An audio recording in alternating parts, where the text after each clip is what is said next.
Un largo viaje a la oscuridad, capítulo 5. Más tarde, al revivir la desesperante y difícil situación, Dan se preguntaría cuán inequívocos eran sus recuerdos, cuántos pormenores habría agregado su imaginación a una realidad que quizás no era tan vívida y palpable como creía.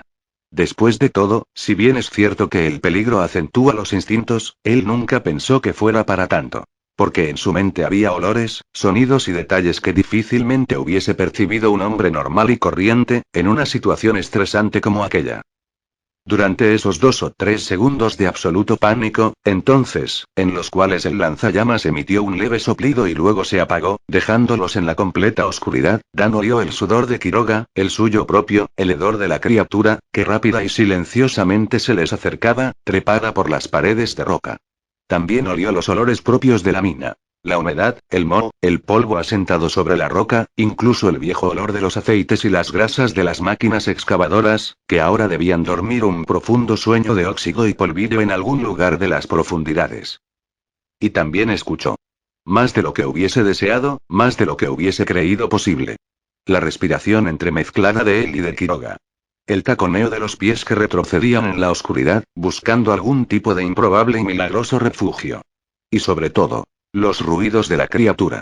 Eran sonidos, sencillamente, espeluznantes. Eran los ruidos que hace un cazador temible al acechar a su presa. Su cuerpo, al deslizarse sobre la pared de roca, hacía un sonido acuoso y borboteante, como un animal ahogándose en un líquido jabonoso. También emitía otros ruidos, más leves, aunque infinitamente peores. Parecían pequeños y numerosos pies rozando las paredes, efectuando una suerte de caminata rápida e irregular. Luego de unos instantes de confusión, Dan se dio cuenta de que eran los tentáculos, sacudiéndose como serpientes sin cabeza y golpeando levemente las paredes de la mina. Uno de ellos, que era tan flexible y resistente como un látigo, rodeó su pierna derecha, estremeciendo su piel y los vellos. Comenzó a subirle por las pantorrillas. Dan quedó inmediatamente paralizado, incapaz de gritar o de retroceder. Tuvo unos instantes de déjà vu. Recordó a Liana envuelta en esos mismos tentáculos, suspendida en el aire y roncando a pierna suelta como si se encontrara en una situación normal.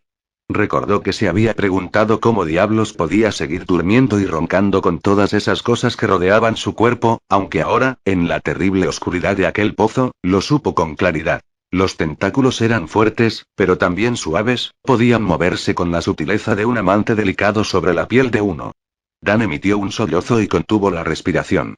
El tentáculo seguía avanzando, deslizándose por debajo de la pernera de sus pantalones, subiendo lenta pero decididamente rumbo a la rodilla, donde seguramente no se detendría, por el contrario. Seguiría subiendo aún más ¿hasta dónde? Al límite del horror, sumergido en una especie de súbito trance, Dan se dio cuenta de que no sabía si quería que se detuviese, no sabía si quería que aquel obsceno tentáculo dejara de tocarlo. Me está hipnotizando, pensó. De alguna forma, esta hija de puta está anestesiando mis pensamientos y no es tan desagradable. Incluso me gusta un poco. Se dio cuenta de que Liana, en sus últimos minutos de vida, quizás no había sufrido tanto como él creía. Tal vez había percibido, en sueños, el contacto de aquellos repugnantes y a la vez irresistibles tentáculos, y había creído que era él, que era Dan, que luego de tanto tiempo volvía a tocarla en el lecho matrimonial y la voz. Eso fue quizás lo más increíble, lo más enloquecedor de todo. La voz que sintió en su cabeza, inundándola y adueñándose de todo tipo de resistencia, incluso de pensamiento propio, que le susurraba. No temas. No te resistas. Ven conmigo. Dan cerró los ojos. La criatura era más poderosa de lo que habían creído, la habían subestimado, no era un simple animal que se regía por los instintos más básicos, sino algo mucho más desarrollado. El tentáculo, mientras tanto, había llegado un poco más arriba de las rodillas. Se enroscaba alrededor de su pierna como una planta trepadora subiendo por un tronco, silenciosa e implacable. Y él supo que ahora solo quedaba esperar. Esperar el fin. No encontraba las fuerzas para resistir esa cosa, pero lo peor de todo era que tampoco quería encontrarlas. La oscuridad se veía tan atrayente. Ven conmigo. No te resistas. No tengas miedo. Clip. El tentáculo se detuvo ante este sonido. La voz en su cabeza también. Los ojos de Dan, como a desgana, comenzaron a abrirse. Clip. Era un chispazo. Y otro más. El tentáculo, que casi había llegado al interior de su muslo, comenzó a apretarle dolorosamente. Clip. Y entonces el lanzallamas de Quiroga, emitiendo una pequeña bola de fuego, volvió a encenderse. El rostro de Quiroga quedó de inmediato iluminado. Incluso en su aturdimiento, Dan pensó que parecía un demente con todas las letras. Su barba y sus túpidas cejas proyectaban sombras movedizas sobre su cara, sus ojos giraban en todas las direcciones como brújulas que han perdido su norte. Tenía la boca abierta y gritaba. Gritaba de rabia y de frustración, pero sobre todo gritaba de miedo. Porque había visto a Dan, y había llegado a la conclusión de que la criatura estaba a punto de ganarle. Otra vez. Como había ocurrido con su hijo, 7 años atrás. La mente de Dan, de repente despertada de aquel repugnante sueño inducido, también se percató de la gravedad de la situación. Se dio cuenta entonces de lo tramposa que era la criatura, de la forma terriblemente efectiva y sigilosa con que actuaba sobre los sentidos de uno. Porque aquel tentáculo enroscado en su pierna, si bien suave y casi seductor, distaba mucho de ser el único. Su cuerpo, en realidad, estaba rodeado de ellos. Los tenía en el cuello, en los brazos, alrededor de la cintura. Incluso, Dios bendito, tenía uno metido dentro de la boca. Se dio cuenta de ello al querer gritar. Entonces sintió aquella suavidad repulsiva alrededor de los labios y sobre la lengua, que le impedían cerrar la boca. Percibió de golpe todo aquello que la criatura hábilmente le había ocultado. Percibió el olor punzante, el gusto oleoso del tentáculo, sus movimientos sinuosos y lentos, como los de un gusano. Sintió arcadas y el vómito no tardó en subir por su garganta. Sin embargo, quedó allí, atascado, porque el tentáculo obstruía la tráquea de Dan y le impedía respirar. Su cuerpo se sacudió y comenzó a experimentar convulsiones. Había pasado de la dicha al infierno en solo unos segundos. ¿Así era como había muerto Liana? Volvió a preguntarse. Ella se había despertado segundos antes de que la criatura la engullera por completo. En realidad había sido Dan quien la había despertado, gritándole a todo pulmón. En vistas de lo que sentía ahora, quizás había sido un grave error de su parte. Quizás era mejor morir como proponía la criatura, sumergido en una especie de agradable aturdimiento. No era tan malo morir así. Sin embargo, una vez despertado de aquella ensoñación, su cuerpo volvió a sacudirse, presa de la falta de oxígeno. El tentáculo había penetrado muy profundamente dentro de su cavidad bucal, impidiendo todo paso de aire. Los músculos de su garganta se contraían involuntariamente, tratando de expulsar al objeto intruso. El tentáculo tal vez estaba retirándose, preparándose para defenderse o atacar a Quiroga, pero lo hacía muy lentamente. El lanzallamas de Quiroga emitió un fuerte bramido, y expulsó un increíble y glorioso chorro de fuego, de unos 2 metros de largo, que alcanzó a la criatura en pleno cuerpo. Muere. Gritaba Quiroga, al borde de la exaltación. Muere de una vez, hija de puta. La cosa pareció sentir fuertemente el fuego. Se agitó desesperada. Su boca, aquella enorme boca que tanto hacía recordar a Dan a la de una ballena, se abrió con increíble elasticidad y dejó escapar una especie de zumbido agudo, reverberante, muy similar al que habían escuchado en la superficie, minutos atrás. Los tentáculos, ahora sí, comenzaron a moverse más rápido y el que se había introducido dentro de su boca se deslizó hacia afuera con evidente urgencia. Salieron 10, 20, 30 centímetros de tentáculo por su boca, chorreando bilis y una sustancia blancuzca, que debía ser su propio vómito. Finalmente, apareció el extremo, retorciéndose como la cola de una rata y luego Dan, de repente, se vio liberado. Aspiró el dichoso aire y luego cayó de espaldas, sobre la mochila, mientras Quiroga seguía luchando contra la criatura a unos pocos metros de distancia. Dan aspiró otra honda bocanada de aire. Se inclinó sobre un saliente en la pared y vomitó, por 4ª o 5ª vez aquella noche. Regresó, con los ojos empañados por las lágrimas, la vista a la criatura. Era evidente que estaba replegándose, buscando protección frente a aquellas llamaradas que inundaban la cueva. La cosa trepó hacia el techo y trató de extender sus tentáculos hacia Quiroga, pero este, implacable, la roció con un nuevo chorro de fuego. El calor dentro de la mina, de repente, aumentó unos 10 o 15 grados. Dan sintió que se le chamuscaban los pelos de la cara. Comenzó a toser. La criatura, frente a este nuevo ataque, volvió a chillar y se replegó aún más, con todos sus tentáculos estremecidos y sacudiéndose. El lugar era un infierno. El rostro de Quiroga se veía rojo a la luz de las llamas, completamente empapado en transpiración. Dio otro paso y activó el lanzallamas por tercera vez, apuntando hacia el techo cavernoso de la mina. Se asemejó mucho a una explosión.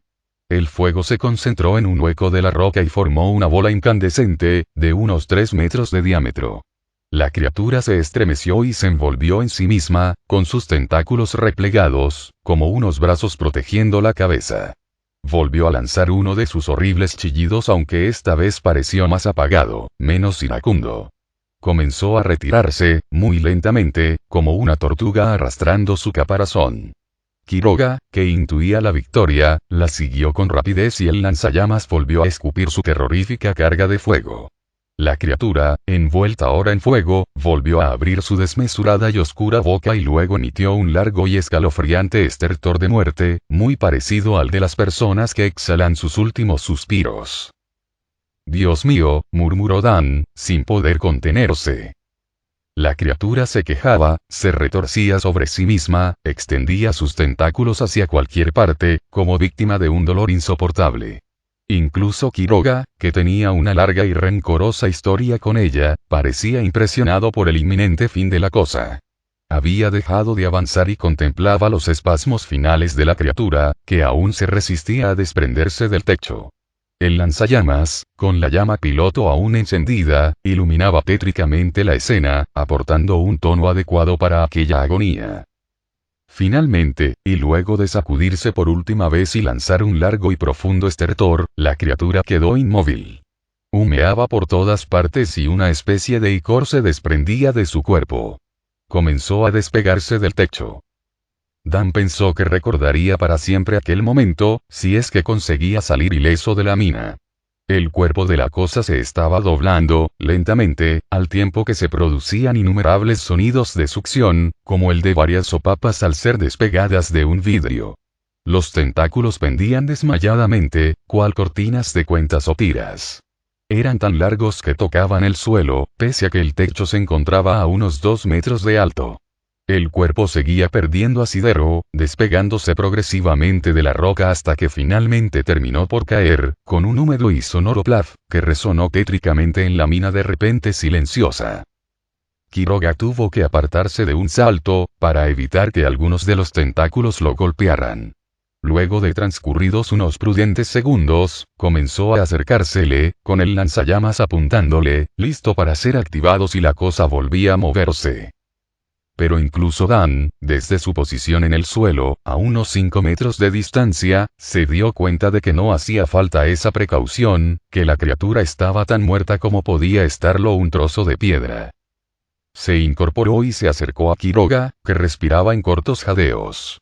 Juntos observaron, fascinados, aquella criatura que parecía salida de uno de esos relatos de terror de H.P. Lovecraft.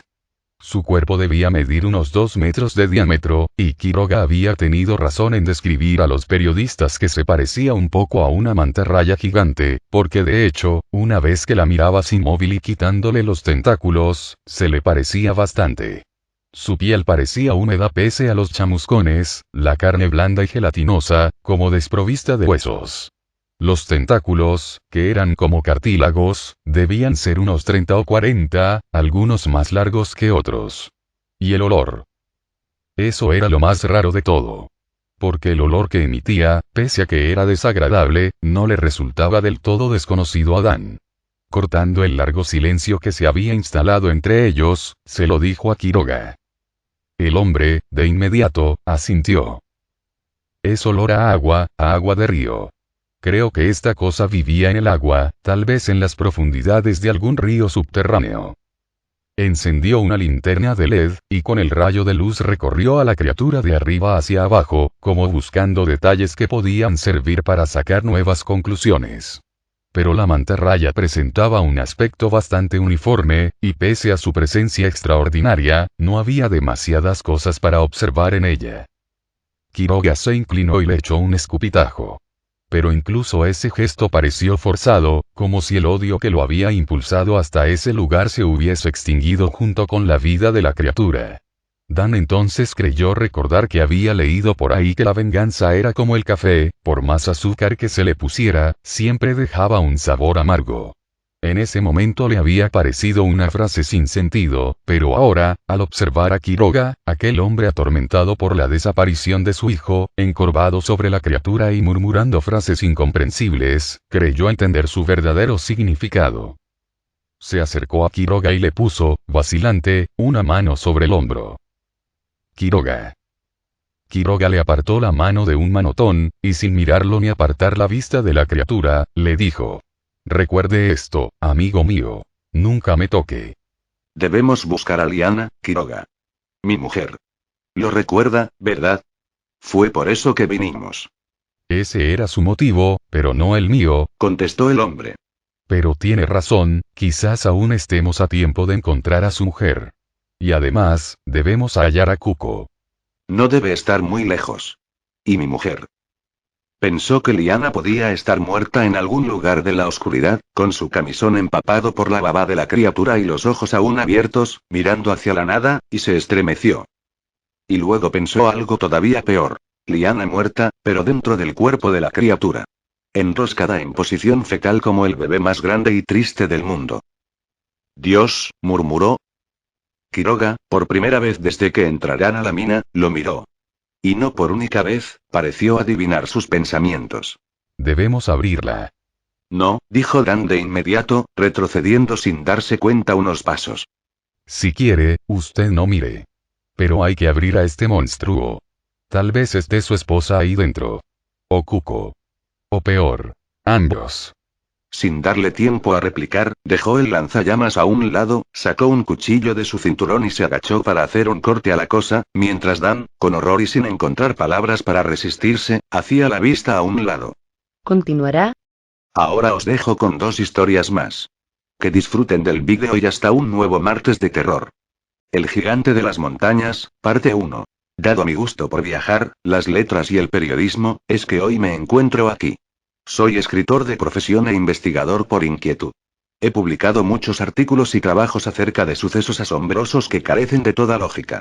Hace unos meses me enteré de la existencia de un lugar que absorbió por completo mi atención. En la edición de mi artículo anterior, Santería y Esoterismo, tuve la oportunidad de hacer una investigación dentro de la vasta comunidad latina que radica en Los Ángeles. De ellos oí hablar acerca de historias inquietantes dentro de una pequeña y pobre comunidad ubicada muy al sur del globo terráqueo. Una zona que representa un retroceso en la historia, un salto hacia los albores de la edad moderna. Mi editor y amistades me recomendaron no seguir con esta historia, pues bien es sabido que los habitantes de estas tierras suelen ser muy celosas de su espacio geográfico con el extranjero. La ambición extrema de mi trabajo y la falta de calma cuando me obsesiono con un tema, hicieron apresurar mis planes para viajar al sur del continente. Sin tener ningún lazo familiar o sentimental que me detuviera en mis intenciones, emprendí el vuelo a Bonegas. Un lugar de amplia vegetación y pobreza económica. El aeropuerto al que llegamos sinceramente dejaba mucho que desear, me quedé con la impresión de que fuera una pista de aterrizaje para un avión Piper Aircraft, como aquellos que veía en películas de temática narcotraficante. En el aeropuerto me esperaba Santos Cienfuegos, un amigo de mi editor que vivía en la frontera de Bonegas, accedió a recibirme a cambio de productos básicos y dinero necesarios para la zona. No malentiendan a Santos, es un buen hombre y de capacidad intelectual reconocida, pero con necesidades comunes como todos y más dentro de esa zona geográfica arrasada por regímenes voraces. Una vez ubicados en un cuarto de hotel de 3 estrellas, comencé con las preguntas al hombre de mi editor. Su rostro se desencajaba cada vez que empezaba a bombardearlo acerca del lugar a donde me dirigía. El nombre de la zona es Canarias, un pueblo pequeño detrás de las montañas. Un lugar en el cual es imposible llegar a pie o en vehículo terrestre. El lugar existe desde hace muchos años antes de que Bonegas fuera declarado zona independiente. Se dice que los españoles no llegaron jamás a esa zona por la dificultad de su ubicación. Fue un resquicio olvidado por Dios. Sin embargo, mi anfitrión me comentó que los lugareños no tienen rasgos indígenas. Son gente con rasgos mezclados, de narices finas y pieles coloradas. No son tribus, pero sí es un lugar pintoresco con chozas y zonas arqueológicas, es un lugar sin más que casas de barro y construcciones rústicas, sin comodidades citadinas y con bellezas naturales inexploradas. Hablan español y un dialéctico indefinido y sin posible registro. Algunos de sus miembros han salido a Canarias y zonas aledañas para traer ideas a la esfera geográfica del lugar. No son salvajes, son simplemente una estirpe particular. ¿Pero qué es lo que hace a esta gente de Canarias tan especial? ¿Por qué viajar desde tan lejos? Pues bien, se ha dicho que los habitantes de este lugar están alejados por una razón. Sus costumbres y usos les impiden abrirse a la sociedad, se hablan de deidades y criaturas fantásticas habitando en sus límites geográficos. Inclusive se decía, y es el rumor más mentado, de un gigante. Sí, así como lo leen, un gigante que vive en la montaña, escondido y jamás antes visto. Se le rinde culto, se le idolatra de manera desmedida. No sé si puedan comprender un poco mejor mi curiosidad. Santos me advirtió abortar mi idea de llegar ahí, me recomendaba otras maravillas cercanas, viejas leyendas y mitos locales. Nada me llenó tanto como el gigante. ¿Sería que no le presté atención al encontrarme tan obsesionado con la gente de Canarias o simplemente que no se comparaban con la idea de investigar una secta? Gente que jamás ha sido documentada, ni estudiada. Eso me atraía, me robaba el sueño. Santos comprendía mi terquedad, pero no tenía en mente arriesgar su pellejo. Su vida no valía latas de comida ni unos cuantos dólares. Pero sí me hizo saber de un viejo piloto que por unos cuantos billetes volaría hasta esa zona. No había que imaginarse mucho el esperpento de maquinaria que me llevaría hasta ese lugar. Era una avioneta con más de una mano de arreglo, solo un idiota como yo tomaría ese riesgo. El piloto era un viejo grasoso y gracias a Dios con poca charla, no está por demás decir que el viaje fue largo para mí, piloteaba de forma temeraria, pero cualquier cosa por obtener la historia lo valía. Observaba desde las alturas como un manto de copas verdes alfombraban nuestro suelo. Algunas colinas rompían el verde de mi vista. Era una imponente vista. El milagro natural a mis pies. Aterrizamos en un campo de trigo quemado, parecía haber sido abandonado hace años. El pasto lucía seco y amarillo. El piloto del cual no recuerdo su nombre me llevó a una casucha en donde esperaba por mí un hombre alto de piel bronceada y ojos claros, su cabello era muy rizado y pegado al cráneo. Al parecer este sujeto, de nombre Jonás, no estaba de acuerdo con las actividades desarrolladas en su comunidad. Rechazaba ideologías y viejas costumbres que se vivían en Canarias. Entré detrás del piloto, Jonás nos recibió en su pobre sala. Un cuarto de madera con miserables pertenencias, muchas al parecer fabricadas por él. Los habitantes varones de esta región manejan un conocimiento básico en carpintería, la producción local es base de su economía, no hay moneda que valga así que la autosustentación y el trueque son sus sistemas económicos. Se nos ofreció asiento, las sillas chirriaban una vez que posábamos el trasero en su lugar. Nuestro anfitrión nos convidó café artesanal en unas jarritas diminutas de barro, el mejor que he probado, se asomó varias veces por los marcos de su humilde casita. Cerró las cortinas de telas floreadas como si con eso el sonido se quedara atrapado entre los sucios tejidos de la misma. Jonás aló una silla y se sentó en la mesa con nosotros, hablaba bajito que a veces hacía difícil distinguir lo que decía. Bien, entonces usted es el escritor, ¿verdad? Asentí y me presenté. Mire señor, aquí las cosas son surreales. Son de no creerse. Permítame le cuento un poco la historia de Canarias. Este pueblo se fundó en los 1410 aproximadamente, nuestros ancestros eran gente de trabajo, jamás de guerra, incrustados en una zona alejada de todas las demás civilizaciones, fueron invisibles ante los ojos de las demás culturas e inclusive de la invasión ibérica, de hecho nuestros ancestros también se creían únicos en la faz de la tierra, sus remotos límites geográficos eran obstáculos para emigrar o expandir sus territorios. Tenían sistemas económicos, potables y judiciales tan avanzados como sus pares incas y aztecas, sus procesos productivos agrícolas eran impresionantes. Estudiaban las estrellas y eran también hombres religiosos, creían en figuras más viejas que la tierra misma en la que usted y yo estamos parados, deidades tan antiquísimas que existieron mucho antes que la misma humanidad hubiera sido pensada por Dios. Nadie sabe de dónde emergieron estas figuras, solo se sabe que la montaña que usted ve, y que cubre toda la vista de este valle, es una de ellas. Él está debajo de esta tierra, él creó toda esta vegetación, esta prosperidad, él le da el equilibrio a las cosas. Pero es una entidad vanidosa, necesita algo más que ritos, adoraciones y fidelidad. Esta tierra no se alimenta solo de oraciones y alabanzas. Para mantener el equilibrio, va más allá, inclusive la sangre no basta para él. Necesita carne, piel, sudor y vida. 9:1. Me sentí por un momento abrumado y confundido, lo interrumpí con un pensamiento en voz alta. ¿Y los entierran vivos? Jonás guardó silencio. Era como si se hubiera sentido descubierto, pude ver cómo tragaba el grueso de saliva. Era evidente que con su silencio respondía a mi favor. Antes de que continuara, me apresuré a preguntar. ¿Usted cree en todas estas historias? Antes de que me pudiera contestar el asustado hombre, un fuerte golpeteo en la puerta de madera nos hizo saltar a todos de nuestros asientos. Mi mirada y la del piloto chocaron por un momento. Jonás seguía en su lugar con la cabeza agachada, como si fuera un niño regañado. El piloto adivinó mis pensamientos y se levantó de su lugar para atender los golpeteos que ya habían cesado. Jonás no se movió en ningún momento, parecía petrificado.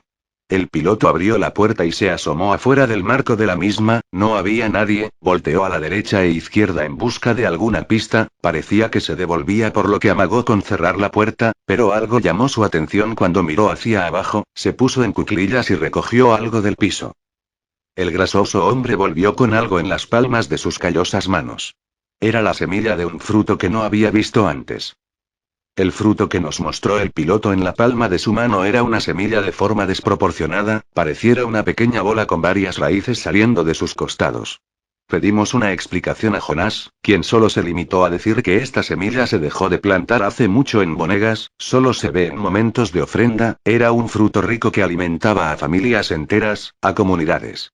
Pero algo no estaba bien, podía ver en los ojos de Jonás un poco de temor, no pregunté nada para no entrometerme. Sabía que quería que nos fuéramos, así que antes de orillarlo a pedírnoslo, me adelanté arguyendo tener prisa para continuar con nuestro viaje. Un rostro desencajado y resignado nos pedía tener cuidado y nos indicaba el camino para llegar con el jefe comunal de Canarias. Días después me enteré de la terrible muerte de Jonás, fue sepultado vivo, la semilla fue el mensaje. Fue sembrado en ofrenda para la deidad de la zona. Este tipo de actos me hacen pensar que el fanatismo y locura son separados apenas por una frágil tela. Pero todo esto, por muy demencial que parezca, tiene una sólida base. El miedo. La Ouija primera parte. La Ouija, como algunos sabrán, es un juego que es dirigido por el diablo, el tablero es utilizado para comunicarse con los muertos, invocar demonios o cosas parecidas. Mi nombre es Eli, tengo 16 años. La historia que les contaré a continuación, ocurrió al norte de Puebla, junto a un terminal de autobuses. Estaba con mi mamá y con mi hermana de 13 años Juliana, esa noche me enteré que mis amigas del colegio harían una pijamada por el cumpleaños de una de ellas, de Lucía, yo estaba invitada, pero aún le tenía que avisarle a mi mamá, me acerqué a mi madre para hablar del tema, pero me dijo que esta noche no porque me tenía que quedarme a cuidar a mi hermana menor, ya que ella tenía que ir a visitar a mi abuela que estaba un poco mal de salud, y regresaba mañana en la mañana. En eso, se me ocurrió una excelente idea, le dije a mamá que no quería pasar la noche en esa casa y que si me mandaba, haría los mandados por toda una semana. Al final ella aceptó, pero tenía que llevar a mi hermana menor conmigo, eso no sería problema, mi hermana conocía y se llevaba bien con todas mis amigas. Partimos para su casa y cuando llegamos, saludé a mi amiga y a su madre. Entramos a la habitación con mi hermana y mi amiga, todas las que habían sido invitadas estaban ya ahí, éramos 4 en total, Ariana, Lucía, mi hermana y yo, y habían 2 camas, dormiríamos apretadas pero bueno, vimos películas de terror, comimos palomitas de maíz, chocolates, cola y cosas así. Justo cuando nos íbamos a dormir, Lucía comentó que había encontrado un tablero llamado la Ouija mientras su madre y ella limpiaban el sótano de la casa. Yo sabía cómo jugarlo, porque había visto muchas películas relacionadas con eso, pero no me atrevía a hacerlo, pero Lucía sí, entonces comenzamos a jugar y colocamos nuestros nombres atrás del tablero y cuando ya empezamos Lucía preguntó, ¿hay alguien aquí con nosotros? De repente la plancha comenzó a moverse en la palabra sí, todas nos asustamos pero pensé que alguna del grupo la había movido, así que todas se calmaron, seguimos y la siguiente en preguntar fui yo. ¿Puedes darnos una señal? Cuando la plancha comenzó a deletrear de manera rápida la palabra PLUCHE, me confundí un poco, pero mi hermana parecía estar helada viendo algo en la pared, estaba viendo un peluche que estaba en la estantería de libros que tenía Lucía y se estaba moviendo de un lado a otro, mi hermana gritó y yo le puse la palma de mi mano en su boca. Seguimos preguntando y yo fui la siguiente, otra vez ¿cuál es tu color favorito?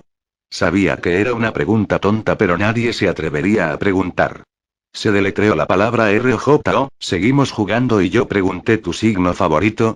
Se deletreó la palabra CRUZ y por último, ¿tu número favorito? Y se movió en el 3. Luego de estar jugando por un largo tiempo me empezó a arder el lado derecho inferior de mi barriga. Me alcé la blusa y me di cuenta que se trataba de sangre saliendo de ahí, mis amigas se asustaron mucho y una de ellas me prestó una toalla para limpiarme. Cuando terminé y me aseguré de que ya no saliera sangre, dejé el pañuelo a un lado, observé bien la herida y vi claramente que tenía cortadas que escribían 3 cruces en color rojo, me asusté y grité ya no quiero jugar. Miré al tablero y pregunté ¿podemos salir del juego? La plancha se movió hasta la palabra no, pero yo no le presté atención a eso y mis amigas tampoco. Moví la plancha hasta la palabra adiós y Lucía llevó el tablero afuera de la casa y cuando me desperté en la mañana, me di cuenta de que había sido la primera. Desperté a Lucía y a Ariana, pero dejé a mi hermana dormir tranquila, ya que no le gusta que la levante porque se pone de muy mal genio. Mientras alistaba mis cosas en el bolso, alguien susurró mi nombre a mis espaldas. Eliana y... Me asusté mucho y me di la vuelta inmediatamente, pero no había nadie y mis amigas ya estaban todas en la sala para desayunar, incluyendo a mi hermana que ya había despertado. Intenté ignorar todo pero no pude porque minutos después escuché que algo en la habitación se cayó. Se trataba de una fotografía de Lucía. Esta vez me asusté más, pero para olvidarlo fui a la sala a desayunar con las demás. Cuando ya era de tarde, tipo 2:30 p.m., llamé a mi madre para que viniera por mí, ya que mi casa quedaba muy lejos al igual que la de Ariana. Después de 10 minutos esperando, llegó mi madre y le dije que llevara a Ariana a su casa. Ella aceptó sin ningún pretexto. Cuando estábamos frente a nuestra casa, me bajé del auto y entré para darme una buena ducha, me metí a la bañera y me quedé ahí por unos 20 minutos, cuando salí, busqué en mi armario ropa que ponerme, ya que mi mamá quería ir de compras, me paré en puntillas para alcanzar lo que estaba en la parte superior de mi armario y lo que vi, me dejó helada y... El tablero estaba frente a mis ojos, era el mismo, tenía los nombres escritos atrás, tal y como lo habíamos hecho, pero ¿y cómo pudo llegar aquí? Era imposible que hubiese podido llegar a mi casa. Le pedí a mi mamá que me llevara nuevamente a la casa de Lucía, tenía que contarle esto. Me dejó en su puerta y dijo que volvería por mí dentro de 1 hora, saqué mi celular para marcar su número y decirle que me abra. Me contestó rápido y dijo que ya me iba a abrir, esperé y cuando me abrió me saludó y me invitó a pasar, entré rápidamente y ella notó que estaba asustada. ¿Qué te sucede? Me preguntó el tablero, le dije, el tablero está en mi casa. Ella se quedó un poco asustada y a la vez confundida. Creo que debes calmarte, dijo buscando algo en su cajonera. Tómate esto para que te tranquilices, dijo ofreciéndome calmantes. Me los tomé rápido y dejé el vaso en el filo de la cajonera, le di la caja de calmantes, ya que no me los había tomado todos. Ella volvió a abrir su cajón, pero esta vez frunció la frente, sacó un papel en color café y lo leyó con la mirada. ¿Qué dice? Le pregunté, pero no me respondió, así que le arrebaté el papel y lo leí. No debieron desobedecer, pagarán por esto. Me asusté, ya no sabía qué hacer, esto estaba yendo muy lejos y...